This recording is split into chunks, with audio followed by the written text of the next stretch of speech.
নমস্কাৰ, মই হৰিতা। আজি আপোনালোকক দেখুৱাবলৈ লৈছোঁ আমাৰ বৰমুৰিগুনা ঘাটৰ ভাচনি।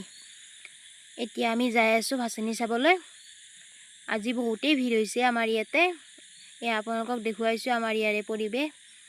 বছৰে ইয়াতে মানে ৪-৫খনমান গোহাই উটুৱাই আৰু চাই বহুতেই ভাল লাগে। চাওকচোন কিমান মানুহ হৈছে, ইয়াতো কমহে, আকৌ বেছি হৈছে। ইয়াৰ আৰম্ভণি আমি আহি পোৱাৰ লগে লগে এইখিনি মানুহ আছে ইয়াতে গোট খাই, পিছলৈ গোটেই দলংখন ভৰ্তি হৈ গ'ল। এয়া সেইফালৰ পৰা আহি আছে এখন এখনকৈ। আজি আৰু একো কৈ নাথাকোঁ, আপোনালোকক দেখুৱাই আছোঁ আমাৰ ইয়াৰে পূজাৰ পৰিৱেশ।